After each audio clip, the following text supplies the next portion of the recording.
கரடியும் 2 வழிப்போக்கர்களும். ஒரு ஊரில் 2 நண்பர்கள் இருந்தார்கள். அவர்களில் ஒருவன் ராமு, மற்றொருவன் சோமு. இருவரும் இணை பிரியாத நண்பர்கள். ஒரு நாள் இருவரும் தேனெடுப்பதற்காக காட்டுக்கு பகுதிக்குச் சென்றனர். செல்லும் வழியில் ராமு சோமுவிடம், "நீ எதை பற்றியும் பயப்படாமல் என்னுடன் வா. என்னை போன்ற நண்பனை காண முடியாது. என்ன துன்பம் வந்தாலும் நான் உன்னை காப்பாற்றுவேன்" என்று கூறினான். காட்டிலுள்ள பறவைகள், மரங்கள், காட்டு விலங்குகள் போன்றவற்றை வேடிக்கை பார்த்து கொண்டே இருவரும் நடந்து சென்றார்கள். அப்போது கரடி ஒன்று உருமும் சத்தம் கேட்டது. சிறிது நேரத்தில் அவர்கள் செல்லும் வழியிலேயே அந்த கரடி திடீரென வந்து கொண்டிருந்தது. கரடியை கண்டதும் இருவரும் பயத்தில் ஓடத் தொடங்கினார்கள். கரடியும் அவர்களை துரத்தியது. ஓடத் தொடங்கிய சில வினாடிகளில் மரம் ஒன்று இருப்பதை ராமு கண்டான். உடனடியாக அந்த மரத்தில் ராமு ஏறிவிட்டான். சோமுவுக்கோ மரத்தில் ஏற தெரியாது என்று அறிந்திருந்தும் மரத்தில் ஏற முடியாதவனை கீழே விட்டு தன்னை மட்டும் காத்துக்கொள்ள சுயநலத்துடன் ராமு நடந்து கொண்டான். சோமுவுக்கு மரம் ஏற தெரியாததால் என்ன செய்வதென்று தெரியாமல் திகைத்தான். கவலையுடன் எப்படி கரடியிடமிருந்து தப்புவது என்று அவசரமாக யோசித்தான். இறந்தவன் போல் நடித்தால் கரடி தன்னை கொல்லாது என்று ஒரு யோசனை தோன்ற, பின்னர் நிலத்தில் விழுந்து மூச்சை அடக்கிக் கொண்டு இறந்தவனைப் போல் படுத்து கொண்டான். அப்பொழுது கரடியும் அங்கு வந்து சேர்ந்தது. படுத்திருந்தவனை உண்பதற்காக அருகில் வந்த கரடி கீழே விழுந்து கிடந்தவன் காதருகே சென்று நுகர்ந்து பார்த்தது. கரடி சோமுவை முகர்ந்து பார்த்ததை மேலே இருந்து பார்த்த ராமு, கரடி சோமுவிடம் ஏதோ சொல்கிறது என்று தவறுதலாக புரிந்து கொண்டான். பிறகு அவன் இறந்தவன் என்று முடிவு செய்து அங்கிருந்து நகர்ந்து போய்விட்டது. கரடி செல்வதை மரத்தின் மேலிருந்து பார்த்த ராமு கீழே இறங்கி வந்து சோமுவை எழுப்பினான். கரடி சென்று விட்டது, இனி எழும்பு, நாம் தப்பிவிட்டோம் என்று ராமு கூறினான்.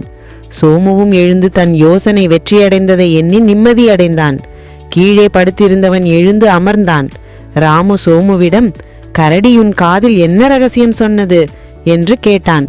அதற்கு சோமு, "ஆபத்தில் உதவாத நண்பனை என்றுமே நம்பக்கூடாது என்று சொல்லிவிட்டு போனது" என்றான். இப்பதிலால் ராமு தன் சுயநல புத்தியை எண்ணி நொந்து கொண்டான். சோமுவோ இனிமேல் எங்கள் நட்பு நீடிக்க வேண்டாம் என்று கூறிக்கொண்டு தனியே நடந்து சென்றான். நீதி: ஆபத்தில் உதவாதது நட்பல்ல.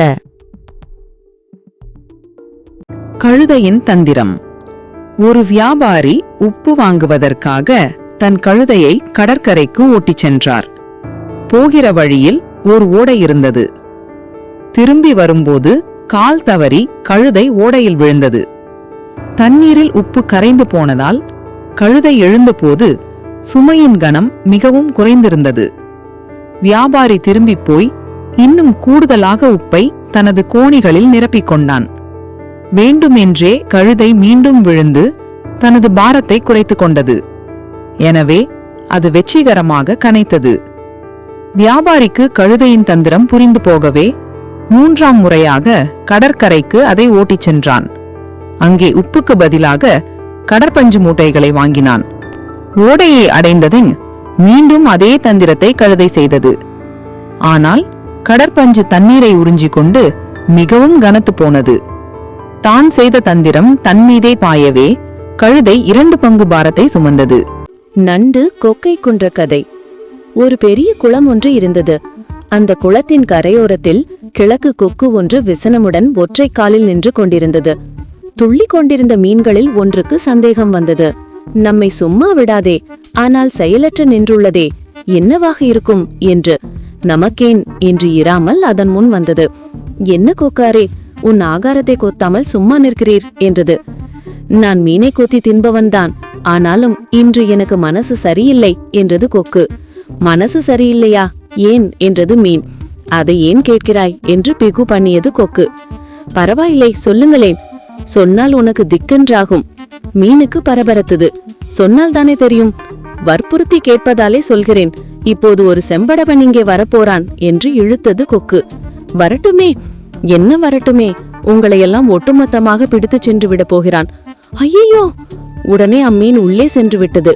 சில நிமிடங்கள் ஆகியிருக்கும். பல மீன்கள் அதன் முன் துள்ளின. "அது மட்டுமா? ஒட்டுமொத்தமாக நீயே எங்களையெல்லாம் அந்த அபாயத்திலிருந்து காப்பாற்றேன்" என்று கெஞ்சின. அபாயம் சொன்னவனே உபாயமும் சொல்வான் என்று அவைகள் யோசித்து கொக்கிடம் உதவி கேட்டன. நான் என்ன செய்வேன்? என்னால் செம்படவனோடு சண்டை போட முடியாது. கிழவன் நான். வேண்டுமென்றால் உங்களை இக்குளத்திலிருந்து வேறொரு குளத்துக்கு கொண்டு போகலாம். அதனால் எனக்கும் இந்த தள்ளாத வயதில் பரோபகாரி என்ற பெயரும் வரும். நீங்களும் பிழைத்திருப்பீர்கள் என்றது கொக்கு மிகவும் இரக்கம் கசிய. மீன்கள் எல்லாம் தம் உயிரை காப்பாற்றிக் கொள்ள அதன் பேச்சை நம்பின. அபாயத்தை அறிந்து சொன்ன நீங்களே உபாயத்தையும் தெரிந்து சொல்கிறீர்கள், அப்படியே செய்யுங்கள் என்றன ஒருமித்த குரலில். கொக்குக்கும் கசக்குமா காரியம்? நடைக்கு ஒவ்வொன்றாக குளத்தில் இருந்த மீன்களை எல்லாம் கவ்விக்கொண்டு போய் சில மீன்களை தின்று மற்ற மீன்களை ஒரு பாறையில் உலர வைத்தது. குளத்தில் இருந்த நண்டு ஒன்று இதை கவனித்தது.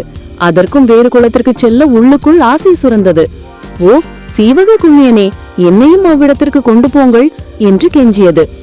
வருங்காரத்தில் எதுவும் வழிய வரும் என்று உள்ளுக்குள் துள்ளிக் கொண்ட கொக்கு நண்டையும் கவ்விக்கொண்டு பறந்தது.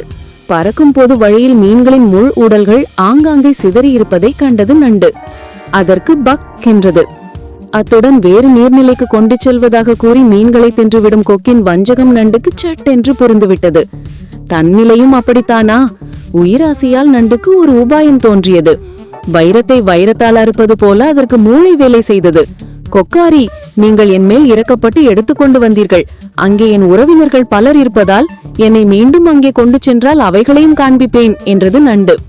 அப்படியா? இன்னும் இருக்கிறதா நண்டுகள்? எனக்கு உறவினர்கள் அதிகம், பல இருக்கின்றன. ஆஹா, அதிர்ஷ்டம் என்றால் இப்படித்தான் வர வேண்டும்.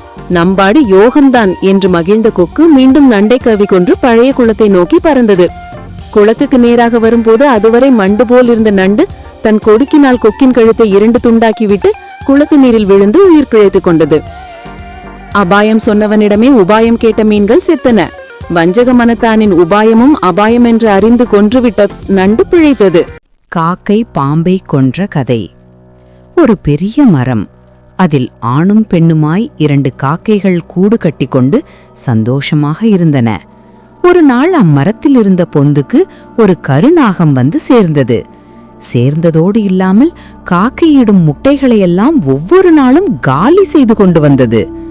1 நாளா 2 நாளா பல நாள் காக்கைக்கு என்ன செய்வதென்றே தெரியவில்லை. கருநாகத்தை காக்கை என்ன செய்ய முடியும்?